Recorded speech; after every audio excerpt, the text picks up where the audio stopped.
Hello welcome friends on your channel.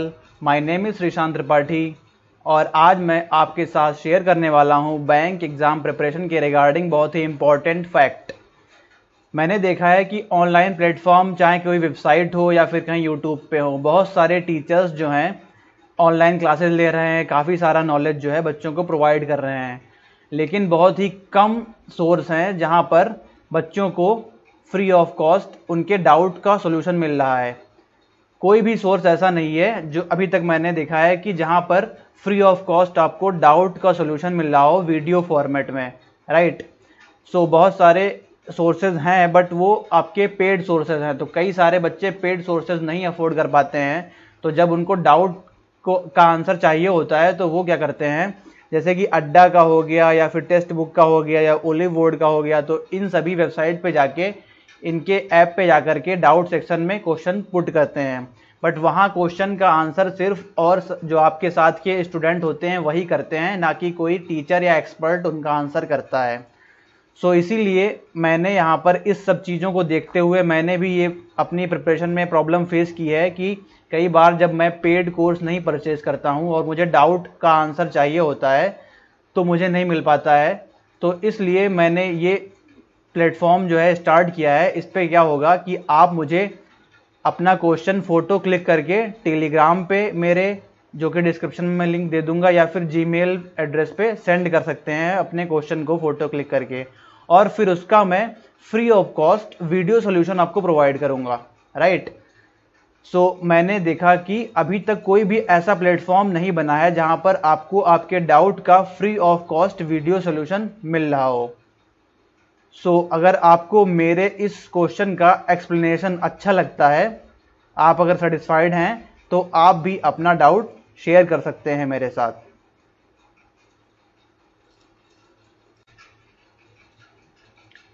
Friends, आज का ये जो क्वेश्चन है ये विनय तिवारी जी का डाउट है और ये काफ़ी अच्छा क्वेश्चन है क्लर्क मेंस लेवल के अकॉर्डिंग। इस तरीके के क्वेश्चन में जनरली टीचर सिर्फ एक पॉसिबिलिटी ही बताते हैं, बट मैं आपको दोनों पॉसिबिलिटीज़ बना के दिखाऊंगा। क्वेश्चन क्या है कि 8 family members P Q R S T U V and W are sitting around a square shaped table but not necessarily in the same order. 4 of them are sitting at the corners of the table while rest of them are sitting in the middle of the each side. All of them are facing away from the center. ठीक है, तो ये simple सा दे रखा है कि 8 family member हैं और जिनमें से 4 कॉर्नर पे बैठे हैं और 4 मिड साइड में बैठे हुए हैं, सारे लोग आउटसाइड फेस कर रहे हैं। तो ये मैंने यहाँ पर दो पॉसिबिलिटीज़ बना ली हैं। सारे लोग आउटसाइड फेस कर रहे हैं, इसलिए मैंने लाइन बाहर की तरफ दे दी है। एरो लगाने की इतनी ज़रूरत है नहीं, सीधे लाइन मैंने बाहर की तरफ दे दी है। यही अगर इनसाइड होते तो इनसाइड ऐसे दे देता अंदर की तरफ, ठीक है। तो ऐसे आप कर सकते हैं, शॉर्टकट में ज़्यादा से ज़्यादा करना चाहिए जिससे कि एग्ज़ाम में जल्दी हो जाए। फिर नेक्स्ट बोला गया है कि R इज नॉट, अब हम 1 बाय 1 रीडिंग करेंगे, कंडीशन फिर नोट करते जाएंगे। R is not sitting at any corners of the table, ठीक है। तो R जब कॉर्नर्स पे नहीं बैठेगा तो मिड में बैठेगा R, तो हम सिंपली लिख लेंगे कहीं पर कि R जो है वो कहाँ पर बैठेगा, R मिड में बैठेगा, ठीक है, मिड में बैठेगा R। नेक्स्ट क्या दे रखा है हमें, ये लाइन हो गई थी।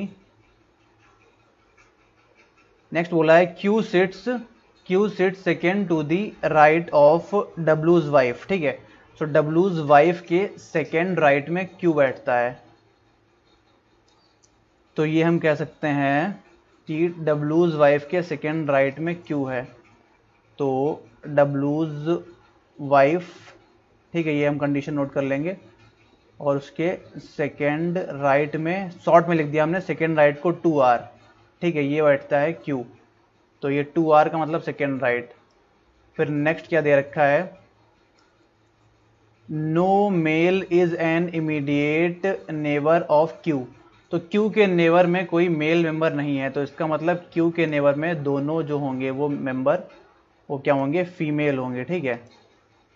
तो हम यहाँ पर दोनों तरफ फीमेल कर देते हैं Q के।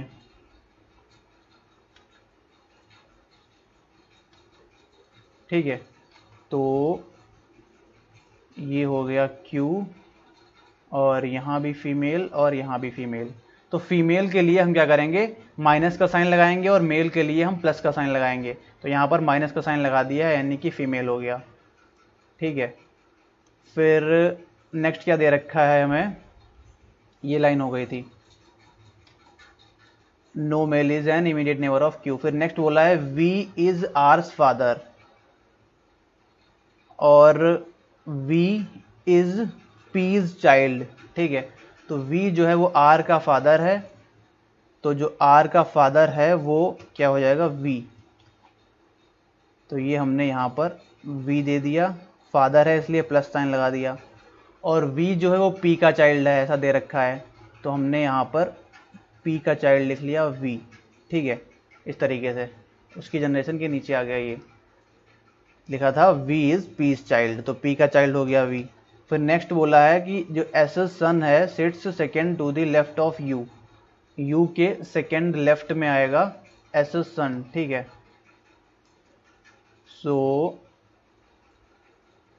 U के सेकेंड लेफ्ट का मतलब 2L, सेकेंड लेफ्ट शॉर्ट में लिख देंगे 2L। U के सेकेंड लेफ्ट में कौन आ जाएगा, एसएस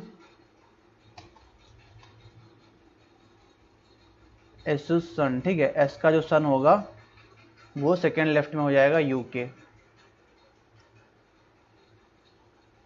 फिर नेक्स्ट क्या बोला गया है, only one person sits between P and U। तो ये कंडीशन जो है हम लोग मर्ज कर लेंगे, P एंड U के बीच में सिर्फ वन पर्सन है। ठीक है, तो ये P एंड U के बीच में वन पर्सन। ठीक है, तो ये कंडीशन इसी में मर्ज कर ली। तो अलग से लिखने के बजाय कंडीशन को मर्ज करते रहना चाहिए, जिससे पेपर पे कम दिखेंगी कंडीशंस। लिखा है W सिस्टर जो है वो S है, sits to the immediate right of W's father. ठीक है, तो W's फादर के इमीडिएट राइट जो है W सिस्टर है। तो पहले तो हम फैमिली ट्री बना लें W के लिए, क्योंकि काफ़ी सारी इंफॉर्मेशन दे रखी है W के बारे में। ठीक है, तो एक तो W दे रखा है, W की वाइफ दे रखी है। ठीक है, ये देखो W की वाइफ दे रखी है, यानी कि W मेल मेंबर होगा। ठीक है, W मेल मेंबर होगा, और उसकी वाइफ यहाँ पर है, और वाइफ कपल होगा। कपल को हम बॉक्स में ऐसे क्लोज करके दिखा देते हैं। ठीक है, ये हो गया। तो W की सिस्टर जो है वो S है, अभी बोला गया है। ठीक है, W की सिस्टर जो है वो S अभी बोला गया है, और W के एक फादर भी हैं, अभी नहीं पता कौन है, बट फादर है इसलिए प्लस दे दिया हमने। ठीक है, तो बोला गया है कि W सिस्टर S है W sister, sits to the immediate right of W's father. W's father के इमीडिएट राइट में हो जाएगी S। ठीक है, W's फादर जो हैं, W's फादर के इमीडिएट राइट में कौन आ जाएगा, IR लिख देंगे शॉर्ट में, इमीडिएट राइट में आ जाएगा S। ठीक है, जो कि सिस्टर है तो माइनस लगा दिया। फिर नेक्स्ट क्या दे रखा है कि only one person sits between W's father and T। ठीक है, तो ये भी मर्ज कर लेंगे हम कंडीशन कि W के जो फादर हैं और वन पर्सन आ जाएगा इनके और T के बीच में। ठीक है, फिर नेक्स्ट क्या दे रखा है, only one person sits between W's wife and U who is V's brother. ठीक है, U क्या है, V का भाई है, सो वन पर्सन हो जाएगा W's वाइफ एंड U के बीच में। W's वाइफ वन पर्सन, ठीक है, ये मर्ज कर लेंगे, वन पर्सन और U। ठीक है, इनके बीच में वन पर्सन आ जाएगा W's वाइफ एंड U के बीच में। और बोला है कि U जो है वो V का ब्रदर भी है, तो U को हम V का ब्रदर दिखा देंगे। ये देखिए U जो है वो ब्रदर हो गया V का। फिर नेक्स्ट क्या दे रखा है हमें, only one person sits between W and V who is not an immediate neighbour of T। ठीक है, तो W एंड V के बीच में एक पर्सन है और V T का इमीडिएट नेबर नहीं है। ठीक है, तो हम कह सकते हैं कि W एंड V के बीच में वन पर्सन है और वी टी का इमीडिएट नेबर नहीं है, यानी कि इसके नेबर में कहीं पर टी नहीं आएगा, तो हमने टी दोनों तरफ क्रॉस कर दिया।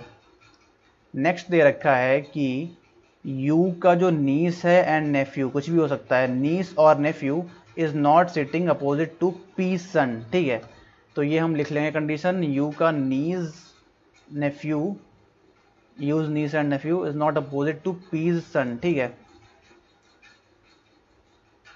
तो ये हो गया पीज सन। ठीक है, पीज सन जो है उसके अपोजिट में, अच्छा अपोजिट के लिए मैं दो पैरेलल लाइन ड्रॉ कर देता हूँ अपोजिट दिखाने के लिए, आप अपने अकॉर्डिंग कर सकते हैं।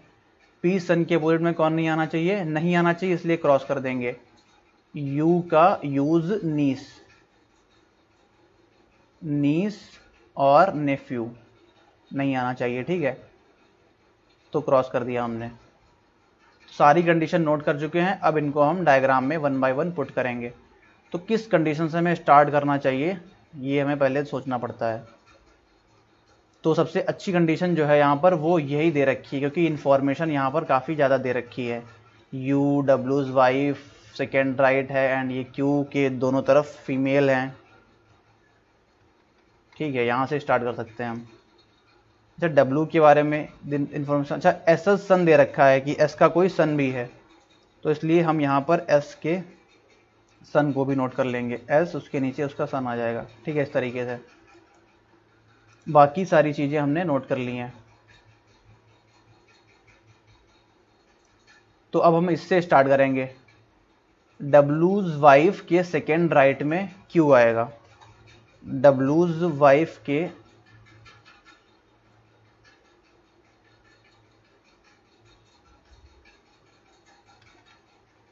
सेकेंड राइट में क्यू आएगा। ठीक है, और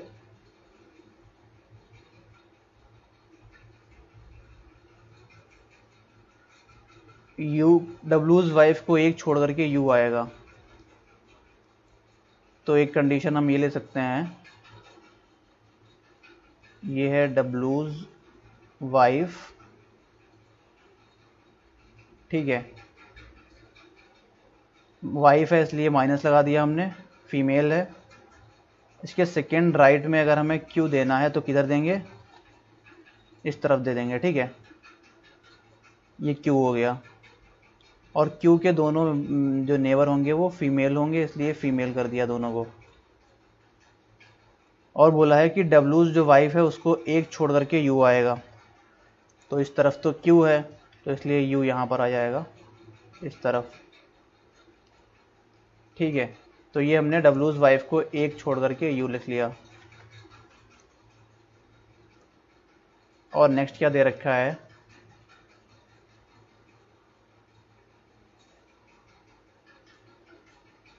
डब्लूज वाइफ के सेकेंड राइट में। अब ये दे रखा है हमें कि P को 1 छोड़ करके U आएगा, U के सेकेंड लेफ्ट में S का सन आएगा, तो U के सेकेंड लेफ्ट में S का सन लिख लेते हैं। ठीक है, U हमारे पास है, U के सेकेंड लेफ्ट में S का सन आ जाएगा। ठीक है, तो ये मेल होगा इसलिए प्लस कर दिया हमने।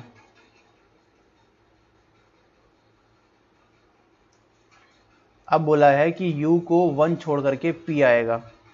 अब U को 1 छोड़ करके P यहाँ भी आ सकता है, P यहाँ भी आ सकता है। ठीक है, दो कंडीशन बनेंगी, इसलिए हम अब दूसरी पॉसिबिलिटी भी बना लेंगे। तो ये U लिख लिया, ये माइनस है, ये डब्लूज वाइफ कर लिया, और ये भी माइनस है, ये Q हो जाएगा, फिर ये फीमेल, ये प्लस है, S सन है S का। ठीक है, तो अब यहाँ पर हम U को एक छोड़ करके P दे देंगे, U को एक छोड़ करके P दे देंगे।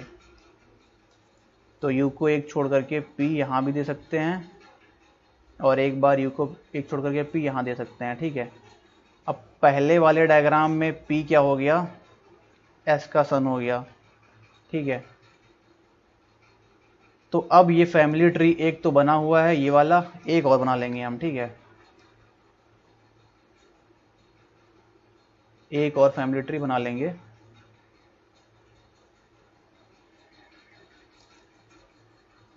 ये W है, प्लस में है, इसकी वाइफ है, इसकी सिस्टर है S जो कि माइनस में है, फिर इनके फादर हो जाएंगे और इनका सन हो जाएगा। ठीक है, ये हमने एक और बना लिया। तो पहले डायग्राम के अकॉर्डिंग पहला बनाएंगे जिसमें S का सन क्या है, P है, S का सन है P, तो ये S है, S का सन हो गया P। अब P वाला जो रिलेशन है वो हम यहाँ से पुट कर देंगे पूरा, P का सन V और U। ठीक है, ये P के दोनों ही सन है V और U, और उसके नीचे R लगाना होगा। ठीक है, तो P कर दिया हमने, P के नीचे V और U कर देंगे, V प्लस और ये U प्लस, V के नीचे R कर दिया हमने। ठीक है, तो टोटल यहाँ पर कितने पर्सन आ चुके हैं, अगर काउंट करेंगे तो 4 ये हैं एंड ये 4, 8 पर्सन पूरे आ चुके हैं। ठीक है, तो 2 हमें लगाने पड़ेंगे यहाँ और यहाँ पर। सिमिलरली अगर सेकेंड पॉसिबिलिटी के अकॉर्डिंग जाएंगे, इसके अकॉर्डिंग, तो P जो है वो W's वाइफ है। ठीक है, P जो है वो W's वाइफ है,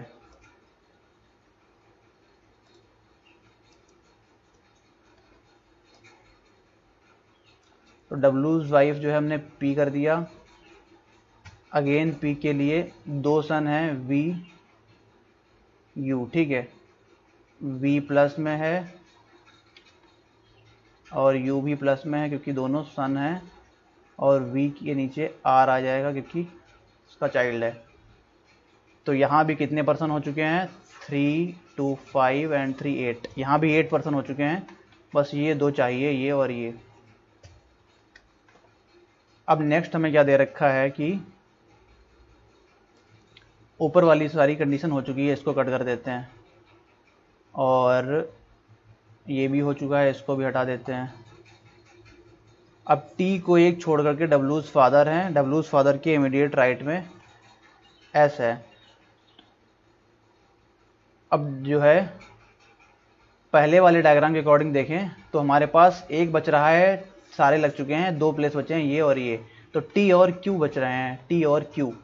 ठीक है, तो T और Q कहाँ पर आ सकता है। ठीक है, तो Q एक देखिए ऑलरेडी दे रखा है यहाँ पर, तो अगर हम यहाँ पर W के फादर में Q को रख सकते हैं क्या, या फिर W की वाइफ में Q को रख सकते हैं हम।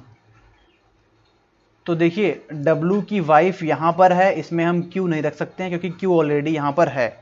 ठीक है, तो W की वाइफ अगर Q नहीं आ सकता है तो क्या होगा, W का फादर Q आ जाएगा, तो W का फादर जो है ये Q हो गया। नेक्स्ट क्या दे रखा है, सेकेंड डायग्राम में सेम हमको रखना पड़ेगा, यहाँ पर या तो W का फादर होगा Q और T, या फिर ये S का सन होगा Q और T। ठीक है, तो सेकेंड डायग्राम में S का सन हम Q नहीं रख सकते हैं। ठीक है, S का सन हम Q नहीं रख सकते हैं, क्यों, क्योंकि Q ऑलरेडी अवेलेबल है, तो इसलिए S का सन T हो जाएगा। ठीक है, S का सन अगर Q नहीं हो सकता है तो सिर्फ T बचता है, तो T हो जाएगा, और Q जो है वो W का फादर आ जाएगा। ठीक है, अब हम इसको अरेंज कर देते हैं डायग्राम में कि S का सन जो है वो T हो चुका है, और इस वाले डायग्राम में, पहले वाले डायग्राम में S का सन क्या है, P हो चुका है, और W's वाइफ क्या है इसमें W's वाइफ जो है वो T आ जाएगी, क्यों, क्योंकि लास्ट बस यही बचता है, Q यहाँ पर आ चुका है, तो T जो है W की वाइफ हो गई यहाँ। ठीक है, ये हो गया। अब हम आते हैं नेक्स्ट पे, बोला है कि जो W के फादर हैं Q हैं। ठीक है, ये W के फादर Q, इनके इमीडिएट राइट में S निगेटिव आ जाएगा, S सिस्टर है ना, इसलिए W के फादर जो कि Q हैं, इनके इमीडिएट राइट में यहाँ पर S आ जाएगा। ठीक है, फीमेल। सिमिलरली सेकेंड वाले में भी क्या है, W के फादर Q हैं, यहाँ पर भी W के फादर Q ही हैं यहाँ भी, तो W के फादर के इमीडिएट राइट में, इनके इमीडिएट राइट में S आ जाएगा। ठीक है, और क्या बोला है कि W के फादर को एक छोड़ करके T लगाना होगा फिर, W के फादर से 1 छोड़ करके T लगाना होगा। फादर है इसलिए प्लस कर देंगे हम। 1 छोड़ करके T देखिए ऑलरेडी लगा हुआ है। यहाँ भी W से फादर को 1 छोड़ करके T लगा हुआ है ऑलरेडी।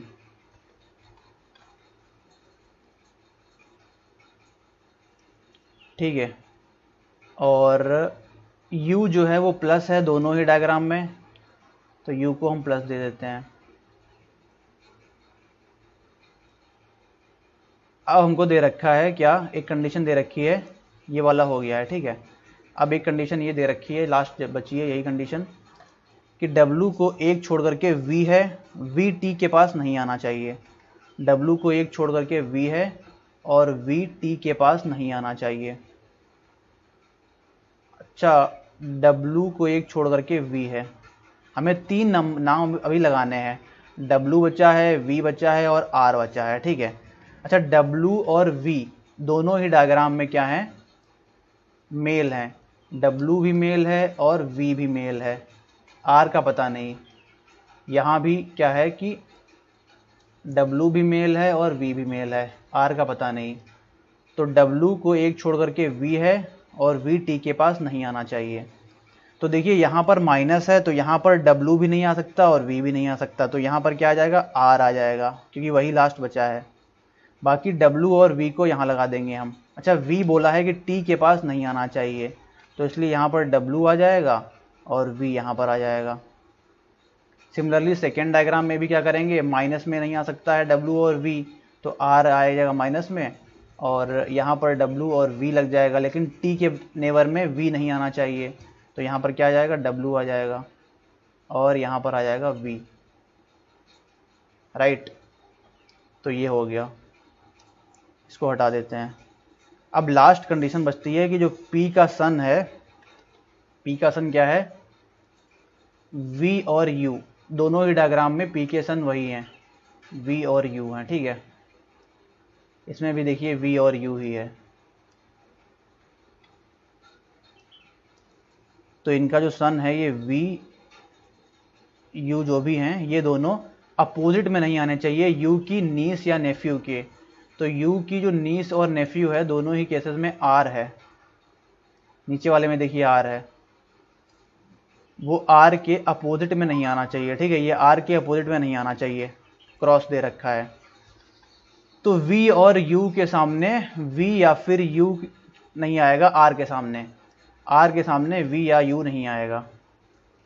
तो R के सामने पहले डायग्राम में क्या आ गया, V आ गया, इसलिए पहला डायग्राम हमारा रॉन्ग हो गया। R के सामने V या फिर U नहीं आना चाहिए। सेकेंड डायग्राम में R के सामने W आ गया, जो कि राइट हो गया, सेकेंड पॉसिबिलिटी हमारी राइट हो जाएगी। ठीक है, तो इसलिए सेकेंड अगर पॉसिबिलिटी राइट है और फर्स्ट वाला रॉन्ग है पॉसिबिलिटी, तो फर्स्ट वाला डायग्राम भी रॉन्ग हो जाएगा, और ये जो सेकेंड वाला फैमिली ट्री है ये आपका राइट हो जाएगा। ठीक है, इसमें हम R को जो है फीमेल दिखा देंगे, क्योंकि R फीमेल है, बाकी सारे ही जेंडर आ चुके हैं। ठीक है, तो ये फैमिली ट्री हो गया आपका, और ये सेकेंड वाला जो डायग्राम है वो आपका राइट हो गया। So hope this answered your question, और अगर आपको एक्सप्लेनेशन लगा हो तो वीडियो को लाइक करें और चैनल को सब्सक्राइब करें, और अपने डाउट्स जो है शेयर कर सकते हैं टेलीग्राम चैनल पे, लिंक डिस्क्रिप्शन में दे दिया है।